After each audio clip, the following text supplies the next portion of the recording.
যা বোম মেরে আয়, এলে 500 টাকা বুথ দখল কর, এলে 500 টাকা হিংসা ছড়া, এই কাজ করবে। আর যখন ধরা পড়ে যাবে এরাই টিভির সামনে বসে বলবে ও আমার পার্টির কেউ নয়। তাহলে ছেলে একটু বড় হয়েছে, স্কুলের টিচার তুলে বলবে অঙ্কটা করো বোর্ডে ডেকে, ছেলের একটু লজ্জা বেড়েছে, অঙ্ক করতে পারবে না, পড়া ছেড়ে দেবে, বাইরে কাজে চলে যাবে, লাশ হয়ে বাড়ি ফিরবে, নাহলে মার খেয়ে বাড়ি ফিরবে। এখানে কাজ নাই, বসলে 300 টাকা। ডান হাতে লক্ষ্মীর ভান্ডার দিচ্ছে, বাম হাতে গলা টিপছে নয়, ডান হাতে লক্ষ্মীর ভান্ডার মায়ের হাতে দিচ্ছে, আর লক্ষ্মীর ভান্ডার দেওয়ার সাথে সাথে ওই মায়ের ছেলেটির সন্তানটির ভবিষ্যৎটাকে ওই হাতি ধ্বংস মমতা ব্যানার্জি করছে। তা বলে আমি বলছি না লক্ষ্মীর ভান্ডার নেবেন না, নিতে হবে, আমি নেবেন না কথা বলবো না, কিন্তু আওয়াজ তুলতে হবে। বিশেষ করে গরিব ভোটারদের ছেলেদের কথা ভেবে আমি পশ্চিমবাংলার বিধানসভায় প্রস্তাব রেখেছিলাম, ইউরোপে চলে যান, আমেরিকাতে চলে যান, জাপানে চলে যান, জার্মানিতে চলে যান, কানাডাতে চলে যান, তুর্কিতে চলে যান, অস্ট্রেলিয়ায় চলে যান, পৃথিবীতে যত এগিয়ে থাকা দেশ আছে সেখানে গেলে দেখবেন প্রাথমিক স্তর থেকে কম্পিউটার এডুকেশন বাধ্যতামূলক করা আছে। সেই মডেলটাকে ফলো করে পশ্চিম বাংলায় প্রাইমারি স্কুলেও কম্পিউটার এডুকেশনের ব্যবস্থা করতে হবে। এই দাবি বিদেশ বাবুও তোলেনি, পুলক বাবুও তোলেনি, মমতা ব্যানার্জিও তোলেনি। আপনার সন্তানের জন্য এই নওশাদ সিদ্দিকী কিন্তু আওয়াজ তুলেছে বিধানসভার মধ্যে। দেখবেন শুভেন্দু অধিকারী প্রোগ্রাম করলে ডিস্টার্ব হয় না, নওশাদ সিদ্দিকী প্রোগ্রাম করলে ডিস্টার্ব হয় কেন? আচ্ছা, আমি কোনো ধর্মের বিষয়ে একটা কথা বলেছি? কোনোদিন বলতে পারবে কোনো ধর্মের মধ্যে বিভেদ লাগবে, কোনো জাতের মধ্যে বিভেদ লাগবে, কোনো বর্ণের মধ্যে বিভেদ লাগবে? ছোট বড় কথা কাউকে আমি কোনোদিন বলেছি? তাহলে আমাকে আটকাচ্ছে কেন? শুভেন্দু অধিকারীর বক্তব্যতে হিংসা ছড়াবে, আমাদের সম্প্রীতি ঐক্য বিনষ্ট হবে। শুভেন্দু অধিকারীকে আটকাচ্ছেন, আমাকে আটকাচ্ছে কেন? আমি রাজনীতিতে এসেছি কিসের জন্য? সমাজ ব্যবস্থা পরিবর্তন করতে। কিভাবে সমাজ ব্যবস্থা পরিবর্তন করবে? সূর্যকে ধরে ওই দিক থেকে তুলবো নাকি?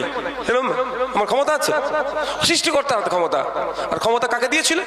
আল্লাহ, হযরত মুহাম্মদ সাল্লাল্লাহু আলাইহি ওয়াসাল্লামকে দিয়েছিলেন। আমার ক্ষমতা নেই, ওখানে যাবো না, জ্বলে পুড়ে খাকসার হয়ে যাবো। তাহলে আমার কাজ কি? সূর্য উঠেছে, অস্ত্র যাবে, এই উঠে থেকে অস্ত্র যাওয়ার মধ্যে আমার ভাইরা যে মেহনতটা দিচ্ছে, যে শ্রমটা দিচ্ছে, 2 পয়সা বাড়াবো কি করে, এটা আমি চেষ্টা করতে পারি। এই 2 সরকারের বিরুদ্ধে আপনি ভোট করুন, আমি কথা দিচ্ছি রাজনৈতিক নেতারা আপনার দরজার সামনে এসে পড়ে থাকবে। মেঘ না চাইতে যদি পানি আসে, মেঘ কেন চাইবে ভাই? আপনার ভোট যখন ফ্রি পক্কায় পেয়ে যাচ্ছি 5 বছর পর পর, কেন আপনাকে ভাই হুজুর হুজুর করবে? বন্ধ হয়ে যাচ্ছে। তাহলে অপদার্থ শিক্ষামন্ত্রীকে আপনি তৈরি করেছেন।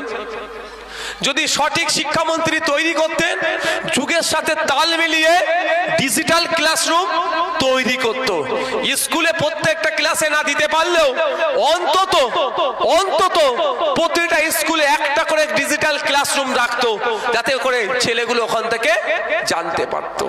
আপনি আর টাকা নিয়ে মাস গেলে 1.5 লক্ষ টাকা মাইনে পাচ্ছে শিক্ষামন্ত্রী, আর আপনার ছেলের ভবিষ্যৎটা ধ্বংস করে দিচ্ছে। মায়েরা 1000-1200 টাকা নিচ্ছেন, আমি এর বিরোধী নয়, আমি কিন্তু চাই মায়েরা মাস গেলে কম করে 5000 টাকা পাক। 1000-1200 টাকা কি হবে? তার পরিবর্তে মায়েরা একটু কাজ বুঝিয়ে দেবে আমাদেরকে। কিন্তু মায়েদের বলবো, যে হাতে মমতা ব্যানার্জি 1000-1200 টাকা দিচ্ছে, ওই হাতেই আপনার বাড়ির ছোট শিশুদের ভবিষ্যৎ মমতা ব্যানার্জি ধ্বংস করছে। প্রমাণ নেবেন? হাতে কলমে আমি প্রমাণ দিয়ে যাব, নাহলে আমি চলে যাওয়ার পরে ওই কুচো নেতারা লাফালাফি করবে। আমি হাতে কলমে প্রমাণ দিয়ে যাচ্ছি। বাড়ি যাবেন, বাড়িতে গিয়ে এই 3-4 এর বাচ্চা যারা ওই প্রাইমারি স্কুলগুলোতে পড়ে, এখনো যাচ্ছে মিড ডে মিল খেতে, পড়াতে হচ্ছে না, মিড ডে মিল খেতে যাচ্ছে, সেই মিড ডে মিল আবার চুরি হয়ে যাচ্ছে। যাবে কোথায় ভাইরা? যাক, ওই বাচ্চাগুলো যখন, ওই বাচ্চাগুলো আপনার বাড়িতে বাচ্চা তো, আপনার বাড়ির শিশু তো, চলে যান আজকে বাড়িতে, যখন ফিরবেন 3-4 এর বাচ্চাটাকে ডাকবেন, পেনটা দেবেন, খাতাটা দেবেন, অঙ্কের বইটা দেবেন, অনুশীলন 1। এখন যারা 3-তে পাস করে 4-এ উঠেছে তাকে 3-টাই দিন। এখন তো নতুন ক্লাসে ভর্তি হচ্ছে, যে 4 থেকে 5-এ উঠেছে তাকে 4-এর অঙ্কটাই দিন। অনুশীলন 1-এর অঙ্কের বইটা দিয়ে অঙ্কটা করতে বলুন। আমি যদি ভুল বলি, দ্বিতীয়বার কাজের চড়াই আসলে বলবেন ভাইজান আপনি মিথ্যে কথা বলেন। অন্তত ভেবেছিলাম আর 5টা নেতার মতো নয়, আপনার একটা পীর পরিবার থেকে আপনার একটা লেগেসি আছে, অন্তত আপনি সঠিক কথা বলবেন। আপনি অন্য নেতাদের মতো মিথ্যে কথা বলছেন, আপনাকে বক্তব্য দিতে হবে না। আমি চ্যালেঞ্জ করে যাচ্ছি, এরপরে আমি এই কাজীডাঙ্গায় আর মানে এই জায়গাটার নাম কাজীর চড়া আমি আর আসবো না যদি আমি মিথ্যা প্রমাণ হয়। 100টা বাচ্চাকে ট্রাই করুন, 90টা বাচ্চা অঙ্ক করতে পারবে না। তাহলে মা, আপনার বাচ্চাটা যদি অঙ্ক না করতে পারে আগামী দিনে কম্পিটিশনে দাঁড়াতে পারবে তো? ক্লাস 5-6-এ যাবে, হাই স্কুলে যাবে, ছেলে একটু বড় হয়েছে, স্কুলের টিচার তুলে বলবে অঙ্কটা করো বোর্ডে ডেকে, ছেলের একটু লজ্জা বেড়েছে, অঙ্ক করতে পারবে না, পড়া ছেড়ে দেবে, বাইরে কাজে চলে যাবে, লাশ হয়ে বাড়ি ফিরবে, নাহলে মার খেয়ে বাড়ি ফিরবে। এখানে কাজ নাই, বসলে 300 টাকা দিনে ইনকাম করতে পারছে না, আবার মমতা ব্যানার্জি আপনার ছেলেকে হায়ার করবে। নাম ধরে বলছি, সাজদা আহমেদ, নাম ধরে বলছি, পুলক রায়, বিদেশ বাবুর আপনার ছেলেদেরকে হায়ার করবে। লে এদিকে আয়, তোর ইনকাম নেই না, আলে 500 টাকা লে যা বোম্বে রে আয়, আলে 500 টাকা লে বুথ দখল কর, আলে 500 টাকা লে হিংসা ছড়া, এই কাজ করবে। আর যখন ধরা পড়ে যাবে এরাই টিভির সামনে বসে বলবে ও আমার পার্টির কেউ নয়। তাহলে মা, আপনার ছেলে কি হলো, জেলের ভাত খাবে আর নাহলে কবরে শ্মশানে যাবে। প্রমাণ আমি করে দিয়ে যাচ্ছি হাতে নাতে। 5-6 এর বাচ্চাকে ডাকুন, পেনটা খাতাটা তুলে দিন, তার নাম। আরে ভাই, নামটা কি ইংলিশে লিখতে অসুবিধা কোথায়? এত বড় ইংলিশের অন্য কিছু তো লিখতে বলছি না ভাই, তোমার নামটা লেখো, তুমি কোন স্কুলে পড়ো লেখো, কোন ক্লাসে পড়ো লেখো, কোন ক্লাসে পড়ে লেখো, তোমার আব্বার নাম মায়ের নাম এতটুকু লেখো। এটা কিছু রকেট সায়েন্স নয় তো, ডিফিকাল্ট কিছু নয়।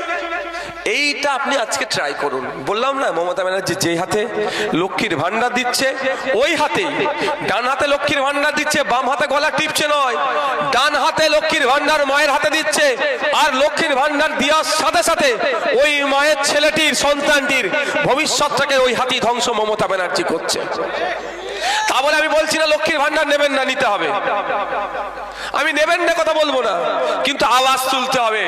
মা লক্ষ্মীর ভান্ডার নেন, আওয়াজ তুলুন মমতা ব্যানার্জিকে। শুধু লক্ষ্মীর ভান্ডার দিলে হবে না, আমার ছেলে যে স্কুলে যায় স্কুলে শিক্ষার পরিকাঠামো ফিরিয়ে নিয়ে আসতে হবে। এই শিক্ষার পরিকাঠামো ফিরিয়ে নিয়ে আসার জন্যই আপনারা একটা লোককে রেখেছেন, তার নাম হচ্ছে শিক্ষামন্ত্রী। সেই লোকটিকে আপনারা 1.5 লক্ষ টাকা মাইনে দিচ্ছেন আপনাদের ট্যাক্সের টাকা থেকে। সেই লোকটা কিন্তু আপনার বাড়ির ছেলেটা শিক্ষা ব্যবস্থা ফিরিয়ে আনছে না, অর্থাৎ ভুল লোককে আপনি অ্যাপয়েন্ট করেছেন, ভুল লোককে বসিয়েছেন। সঠিক লোককে যদি ওই জায়গায় বসেন, প্রাইমারি স্কুলগুলো বেসরকারি স্কুলের থেকেও ভালো ব্যবস্থা করে দেওয়া হবে। আমি আপনাদের জন্য বিধানসভায় আওয়াজ তুলেছি। আপনার বাড়ি যারা গরিবের সন্তান যারা আছে, তাদের বাড়ির ছেলেগুলোর জন্য আওয়াজ করেছি। যারা প্রাইভেট স্কুলে পড়ে, ক্লাস 1 থেকে দেখবেন কম্পিউটার এডুকেশন দিয়ে দেয়, কম্পিউটার নিয়ে ঘাটাঘাটি করতে দেয়, কিন্তু যারা সরকারি প্রাইমারি স্কুলে যায় তারা পারে? বলুন, পারে তারা? কম্পিউটার তারা পায়? পায় না। আপনার ছেলে 5-এ উঠলো, তার ছেলেও 5-এ উঠলো, অলরেডি ও 5 ক্লাস কম্পিউটার জেনে গেল, আপনার ছেলে জানতে পারলো না, রেসারেসিতে পিছিয়ে গেল। তো আপনাদের বিধায়ক আমি নয়, আমি বিধায়ক কাদের? ভাঙড়ের। ভাঙড়ের মানুষ আমাকে ভোট দিয়েছে।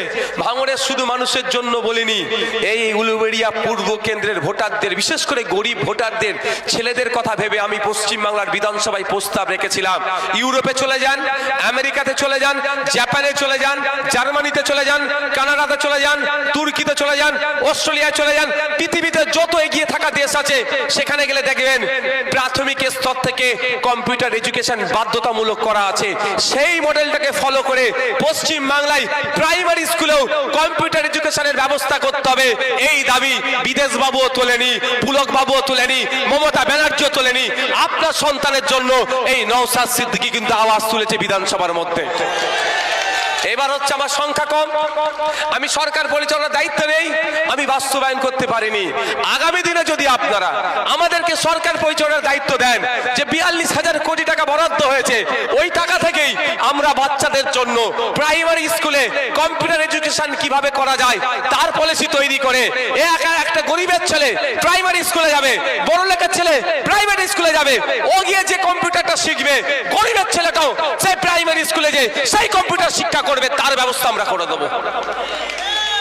এটা আপনাদের বুঝতে হবে কেন আমাদের উপরে রাগ। দেখবেন শুভেন্দু অধিকারী প্রোগ্রাম করলে ডিস্টার্ব হয় না, নওশাদ সিদ্দিকী প্রোগ্রাম করলে ডিস্টার্ব হয় কেন?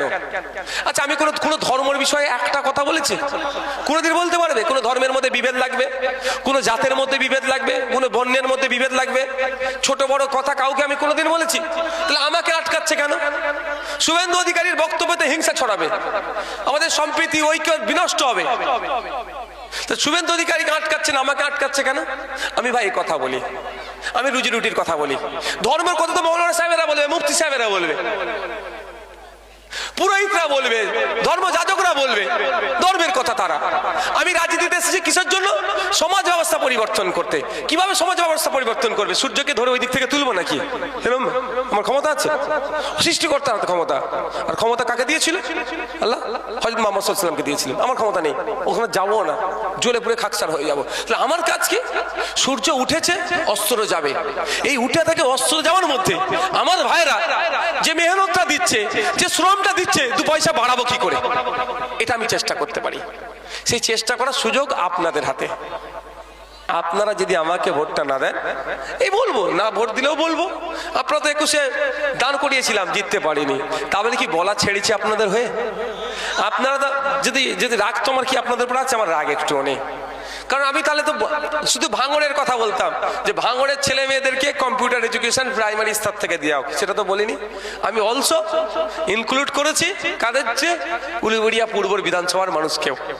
তাই আপনাদের বলবো, ভোট দেবেন আর না দেবেন দেখার দরকার নেই, কিন্তু এই ভুলগুলোকে নিয়ে আপনার চর্চা করতে হবে যে না ভাইজান যেটা বলেছে ভুল তো নয়। সরকারটা কেন তৈরি হয়, কিসের জন্য তৈরি হয়? আপনার 5 বছর ভালো থাকার জন্য সরকার তৈরি করেন আপনারা।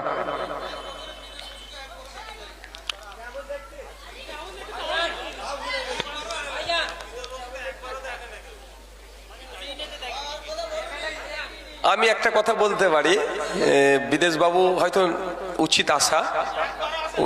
আমি একটা কথা বলি, ভারতবর্ষ ইতিহাস দেখবেন, এই পিরিয়ডে ভাঙড়ের বিধায়ককে আর ভারতবর্ষের ইতিহাসে মিলিয়ে নেবেন, তার যে এলাকা সহ যেভাবে দাপিয়ে বেড়াচ্ছে বিরোধী দলের বিধায়ক হিসাবে, শাসকরাও ধারে কাছে ঘেঁচতে পারবে না। তো আমি আপনাদের বলি, এই বিদেশ বাবুর নিয়ে আমি বলছি না, দোষ হচ্ছে আপনার আমার ভাই, ভোটারদের দোষ। বিদেশ বাবুর দোষ আমি দেবো না। বিদেশ বাবু ভোটের সময় দেখা গিয়েছিল তো? হ্যাঁ, দেখা গিয়েছিল ভাই। সবাই কারা বিদেশ বাবুকে ভোটের সময় দেখেছেন? হাত তুলে দেখান তো। পিছনের লোকেরা কি দেখেন না নাকি?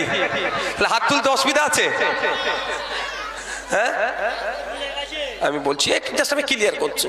ভোটের সময় বিদেশ বাবু আপনার দরজার সামনে হাজির হয়ে গিয়েছিল, এখন আসেনি কেন? ভোটের সময় আপনারা রাজা ছিলেন, ভোট মিটে গেছে, আপনি প্রজা। যদি 5 বছরই আপনি রাজা থাকতে চান, 2 সরকারের বিরুদ্ধে একবার ভোটটা করুন। দুটো সরকারকে, কেন্দ্রের বিজেপি সরকার, রাজ্যের তৃণমূলের সরকার, এই 2 সরকারের বিরুদ্ধে আপনি ভোট করুন। আমি কথা দিচ্ছি, রাজনৈতিক নেতারা আপনার দরজার সামনে এসে পড়ে থাকবে। মেঘ না চাইতে যদি পানি আসে, মেঘ কেন চাইবে ভাই? আপনার ভোট যখন ফ্রি পক্কায় পেয়ে যাচ্ছি 5 বছর পর পর, কেন আপনাকে ভাই হুজুর হুজুর করবে? তাই আপনাকে একবার 2 সরকারের বিরুদ্ধে ভোটটা করাতে হবে। যাক, আমি বক্তব্য আর সূর্য অস্তের দিকে চলে যাচ্ছে, আমি বক্তব্য আর দীর্ঘায়িত করব না। আমি আপনাদের কাছে অনুরোধ করব, চোখ কান খুলে একটু চলতে হবে। কাকে কান নিয়ে চলে গেছে সেটা বলবেন না। আমি আজকে চলে যাওয়ার পরে আমি যে বক্তব্য দিলাম, এ নিয়ে কেউ বিতর্কে জড়াবে না, আমার সাথে বিতর্কে জড়াবে না, কারণ যুক্তি দিয়ে বলেছি। একটা কথাই কি বলবে, নওশাদ ভাইজান সব ভালো কথা, কিন্তু বিজেপির সুবিধা করে দিচ্ছে, এর ছাড়া কিছু বলবে কি? কি এ কথা কিছু বলবে? এর ওষুধটা তো দিয়ে যাওয়া দরকার একটু। হ্যাঁ, যখন বাঁধছি চারিদিকে বাঁধি, প্রেসার কুকারের মাথায় একটা সিটি থাকে, কারণ ওইটাও আমি খুলে নিয়ে ওখানে আমি ঝেলে দিয়ে চলে যাবো। আজকে যা বাস্ট হবে। চোর ডাকাত সব জেনে গেছে, কি আর বলছে ভাই, চোর ডাকাত জানতে বাকি আছে? আর ভাই আমাকে আর ভালো লাগে না বলতে।